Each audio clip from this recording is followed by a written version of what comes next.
Hola Sabi, Hola Gerald, ¿cómo estás? acá de maravilla, brincando en una pata porque vamos a hacer el mejor podcast sobre la localidad. Exacto, el día de hoy les vamos a hablar sobre la localidad más hermosa de Bogotá, la localidad de Antonio Nariño. Y la más grande. Sí, y la más grande sobre todo. Esperamos que disfruten mucho de este podcast y que sea de su agrado. Hola Sabi, ¿cómo estás? Buenos días. Buenos días, muy bien, gracias. Ay, fabuloso. Cuéntame con esa actitud que te caracteriza. Cuéntame todo lo del territorio de Antonio Nariño.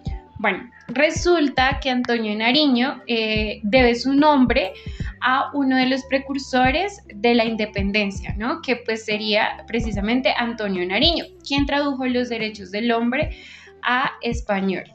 Esta localidad se encuentra ubicada en el nororiente, limitando con la localidad de Santa Fe y de Los Mártires. En el noroccidente, limitando con la localidad de Puente Aranda y por el suroccidente con las localidades de Tunjuelito y Rafael Uribe Uribe. Por el suroriente con una localidad que también es muy importante en la historia, que es San Cristóbal. Bueno, una cosa muy importante que no podemos olvidar de nuestra localidad y de ninguna parte de Bogotá es que Bogotá, antiguamente llamada Bacatá, fue habitada por muiscas, quienes nombraron el río que atraviesa nuestra localidad como el río Fucha, donde Fu significa mujer y Cha significa varón. Es importante también mencionar que durante la época colonial se fueron estableciendo al lado de este río, diciendo el precursor de los derechos humanos del hombre, Antonio Nariño, quien vivió específicamente, según la historia, por el lado donde se ubica el colegio donde yo estudié, la Escuela Normal María Montessori. Se supone, según la historia, que en esa parte estaba la hacienda donde vivía Antonio Nariño, pero no se sabía si esa hacienda era de él o era de algunas personas que le dieron asilo, que sí habitó específicamente esta zona, entonces pues por eso también le damos el nombre a la localidad. Bueno, eso es parte de la historia. Sin embargo, es importante que pudiéramos investigar un poquito más por nuestras cuentas. ¿Antonio Nariño vivió acá? Sí, en efecto. Y súper chévere que o sea, es como una casualidad re cool de que donde vivió ahorita está la normal, o sea, como que sigue su precursoridad a los derechos. Sí, es algo en definitiva muy asombroso. Bueno, Gerald, ¿y qué te parece si ahora hablamos un poco de la parte ambiental de la localidad? ¿Podrías comentarme un poco, por ejemplo, de los recursos hídricos que tiene la localidad? Sí, claro, pues de hecho casi ningún canal pasa por acá, nomás el Fucha, el río Fucha, que cruza todo Antonio Nariño, que es básicamente como desde la carrera 10ª hasta la calle 13, de sur hasta el noroccidente. Y de hecho también hay como muchos pozos subterráneos de agua, aunque esos siempre están sellados, generalmente se sellan. Ok, sí, entiendo, pero también había escuchado que pues estábamos encima de lo que antes era un humedal, ¿tú sabías eso? Increíble, ¿no? Sí, de hecho por eso es que cada 100 años hay un terremoto que destruye la ciudad, aunque ya vamos por 116 años que no nos ocurre. Que no nos ocurre y ojalá no ocurra. Bueno, ahora yo les voy a comentar un poco sobre la vegetación de nuestra localidad. Bueno, en nuestra localidad existen bastantes áreas arboladas en los que encontramos jóvenes pantanos, por ejemplo. Y también tenemos una cobertura de árboles que es relevante en la localidad. De hecho, también con la vegetación, en Antonio Nariño tenemos una huerta. Pues está muy descuidada, pero antes era linda porque ahí siempre se cultivaban los tomates, se cultivaba menta, romero, pero sí, o sea, como que llegaron muchas personas en habitabilidad de calle, entonces como que se tomaron ese lugarcito y se comieron todo y como que ya la gente no puede volver a sembrar ahí. Sí, pero también no sé si sabías que de hecho en la biblioteca del Restrepo también tenemos una pequeña huerta que sería chévere que en algún momento pudiéramos visitar y que más personas se acercaran. Es un lugar bastante hermoso. Bueno, ¿y podrías hablarnos un poco sobre la gestión ambiental y empresarial? Pues ahí hay empresas participantes en el programa de gestión ambiental en Antonio Nariño. Digamos, bueno, como las empresas forestales que ya están registradas ante la Secretaría Distrital de Ambiente, también hay un programa de excelencia ambiental distrital, también la Universidad de Antonio Nariño nos ofrece como programas académicos relacionados con la gestión ambiental, tanto como la maestría en geometría ambiental y en ingeniería ambiental. Y en lo ambiental también podemos encontrar, por ejemplo, desde la Escuela Normal María Montessori, un proyecto que se llamó Río Fucha, Te Quiero Más Humano, en el que la maestra Berta se preocupaba por hacer este río un lugar más amigable para la localidad y para la escuela. Entonces se encontraba en el río una potencia de educación ambiental y también ayudaba, por ejemplo, a las personas que se encontraban en habitabilidad de calle de la localidad. Bueno, Sabi, ahora pasando a cosas como menos alegres, cuéntame un poquito sobre las problemáticas que evidenciamos. Claro, bueno, en nuestra localidad evidenciamos bastantes problemáticas, pero por ahora quisiera hablarte de una ambiental, que es la contaminación que encontramos en el río Fucha, que es bastante preocupante porque en el mismo encontramos que existen malos olores debido a la contaminación que se da por las basuras que muchas personas ponen en los ríos, y también encontramos otras problemáticas como por ejemplo las personas que habitan en calle en esta zona y que toman ese territorio para ellos, lo cual trae otras problemáticas, por ejemplo, como el acoso, que nosotras lamentablemente hemos tenido que vivir al pasar por esta zona, pero también por otras zonas de la localidad. Sí, y que básicamente como el mal almacenamiento de residuos, por decirlo de alguna manera, no solamente se queda en el río, sino que también pasa, digamos, a la zona de tolerancia, que pueden ser los moteles y las discotecas, también el tema de los mecánicos, también generalmente botan toda la chatarra por ahí. De hecho, también yendo para Antonio Nariño, en las zonas verdes, igual todo está lleno de basura, lleno de pañales, lleno de agujas, a veces hay agujas. Y también remarcar mucho que, digamos, sobre el río Fucha hay dos colegios, la María Montessori y también el colegio Guillermo León Valencia. Entonces es como, yo estudié en el Guillermo León Valencia, en la CDC, y me acuerdo que había días donde de verdad el olor a basura y el olor era tan grande que se metía al colegio. Y es como que no hay, y lo peor es que al lado está el CAI, o sea, al lado está el CAI y realmente no hay como una conciencia ni tampoco, sí, como no hay una conciencia sobre los residuos y sobre como todo lo que, y como todo el manejo de la misma. Bueno, y ahora desde tu experiencia, pues tú me comentabas antes que también identificabas otra problemática que tiene que ver con el trabajo. Entonces, ¿podrías hablarme un poco de eso? Uy, claro. Bueno, para empezar, que acá todos son informales. O sea, es muy poquita la gente que realmente tiene un contrato. De hecho, en la plaza se maneja por el tema de como el valor de los trabajadores. Entonces, por ejemplo, yo estoy trabajando en una frutería, pero en esa frutería, digamos, es mucho trabajo, no me pagan tan bien, entonces otra frutería coge y me dice, véngase a trabajar conmigo. Igual usted no tiene contrato con ellos, venga y yo le doy otras garantías. Y así, y digamos, no es solo que no haya como un contrato, sino que tampoco hay garantías, no hay garantías de nada. De hecho, tú no te puedes enfermar 2 días seguidos porque te echan.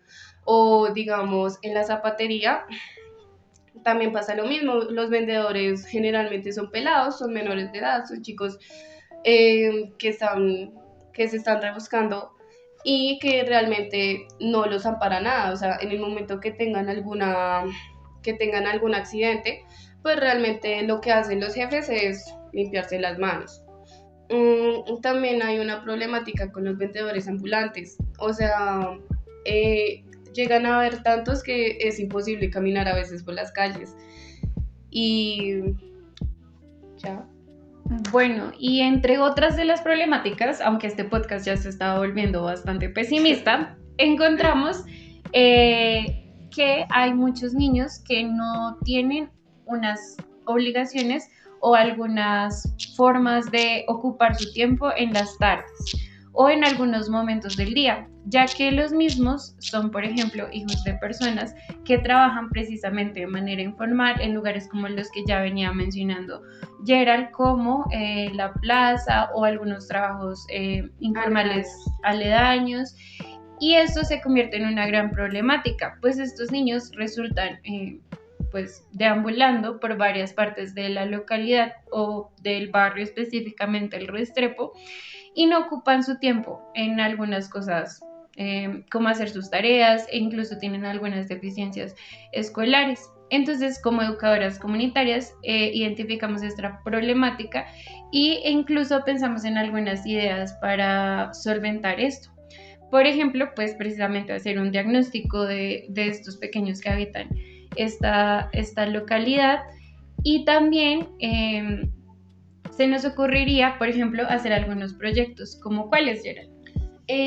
Bueno, casi que de la mano con la biblioteca pensamos en hacer talleres para los chicos, tanto recreativos como para dejarles un aprendizaje. También, digamos, muchos de estos niños no sienten como un cariño por parte de los padres.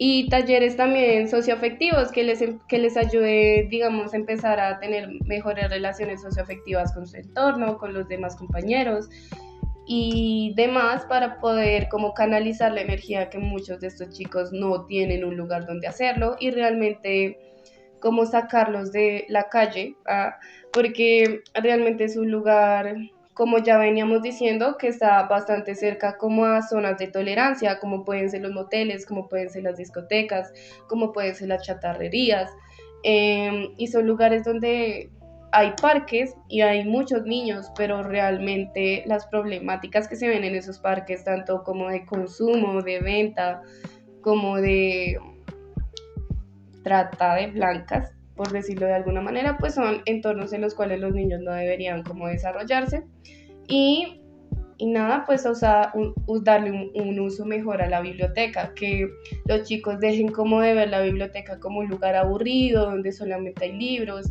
y lo empiecen a ver más que nada como una casa y como un refugio. Bueno, y retomando desde ahí, Gerald, desde lo que tú comentas de la biblioteca, pues es que es muy importante reivindicar esos espacios. Y por ejemplo, en lo afectivo quisiera contarles un poco de mi experiencia. Y es que con este lugar tengo una relación bastante estrecha. Pues hace unos años era un lugar que habitaba bastante y que precisamente encontraba como un segundo hogar, porque aquí me encontré con varias personas que compartían intereses conmigo, con talleres muy lindos en los que hablábamos, por ejemplo, de música o hablábamos de cine, tomábamos cafecito, compartíamos frutas, tejíamos con abuelas y eso me hacía sentir muy segura y en un espacio que realmente era muy lindo, además de que también pues me permitía otras cosas como por ejemplo entrar a internet, compartir con personas de mi edad o de otras edades como ya te comentaba con abuelas. Entonces resultó siendo un espacio bastante importante para mí. Y esto fue cerca de, por ejemplo, el año 2016 que descubrí este lugar gracias a una salida pedagógica, entre comillas, de la normal acá. Y yo ni siquiera sabía que esto existía y antes incluso pensaba que las bibliotecas eran como un lugar que no existía. Entonces fue ¿Cómo así que no existía? Sí, o sea, yo pensaba que eso era algo como de las películas, porque jamás había estado en una biblioteca antes de eso. Y entonces... Uno conoce, son como las librerías donde uno sí tiene que pagar. Exactamente. Y entonces es un lugar que terminó significando muchísimo para mí. Y entonces ahora cuéntame tú, ¿qué opinas o habías estado antes tú también acá? Bueno, pues haz de cuenta que yo venía a la biblioteca cuando todo esto era monte. No, mentiras, yo vine a la biblioteca como desde el 2013. Uy, no más. Bueno, duré como 3 años viniendo así seguido. Era, sí, como a la edad de 8 o 9 años. y conocí muchos niños. Yo, en ese tiempo, donde estamos ahorita grabando, era el espacio de los libros de los niños. Y entonces era muy bonito. Habían libros, en el tercer piso estaba la ludoteca, que eran muchos, muchos juegos, o sea, habían columpios, había resbaladeras, había piscina de pelotas, era increíble. También nos hacían talleres, muchas manualidades, a los niños nos hacían manualidades de todo. También una vez intentaron hacer una obra de teatro. Bueno, intentaron no, yo sé que la hicieron, pero yo no participé, porque ahí dejé de venir. Pero sí, de hecho, yo puedo decir que yo era como de esos niños que se la pasaba en la calle o no tenía pues quien me cuidara en esos momentos. Y mi papá me decidió un día traer a la biblioteca. Y ese día se convirtió en una semana, y esa semana en un mes, y ese mes en 3 años. Y fue muy bonito porque lo que te digo, reivindica mucho la idea de biblioteca. Y como que te demuestra que hay un lugar donde tú puedes llegar. Y es un lugar donde tú dices, estoy tranquilo. Y si necesito internet, puedo conseguir internet. Y si quiero leer un libro, tengo todos los libros que quiero. Pero si no me apasiona leer, pues de hecho ahorita tienen un Xbox. También tienen muchas mesas para dibujar, tienen como cosas especiales para cada ámbito. Y créanme que donde estamos grabando, magnífico. Sí, en estos momentos, contexto, estamos en una radio, en una emisora, en la parte de la emisora, y es maravilloso. Entonces es eso, me parece muy, muy cierto lo que tú dices, encontrar que este espacio de la biblioteca no es solo la biblioteca aburrida donde encontramos libros, sino también donde podemos jugar, donde podemos bailar, donde podemos aprender, gritar, cantar, e incluso pues hacer radio o podcast como este que estamos haciendo, que nos está quedando maravilloso, espero. Bueno, básicamente es eso lo que les queríamos comentar, pero Gerald, creo que tú también tienes por otro lado algo afectivo, y tú me comentabas que para ti era muy importante la parte de la zapatería. ¿Quisieras comentarnos un poco por qué? Claro, pues bueno, toda mi familia somos del Restrepo. Somos Restrepo y fuimos zapateros. Mi abuelo, Javier Aldana, que nadie lo va a conocer, pero antes era el mejor nombre acá en el Restrepo. Era como la mejor empresa de zapatos, realmente mi abuelo cuenta, yo no le creo, pero él dice que no, que eso mejor dicho, todas las zapaterías se morían por tener un cheque con la firma de mi abuelo. Después, eso era como en los 80s, ya después en los 90, pues bueno, empezó el Tratado de Libre Comercio con China, lo que arruinó la zapatería. Nos arruinó, pero fueron 30 años de un como negocio próspero. Ya después de ahí, pues la empresa empezó a decaer, claramente, o sea, es muy difícil competir con unos zapatos de 15,000 pesos que duran 2 meses, con unas botas de cuero que valen 100,000, pero te duran 3 años. Entonces era como muy difícil la competición, pero no, fue un lugar muy bonito.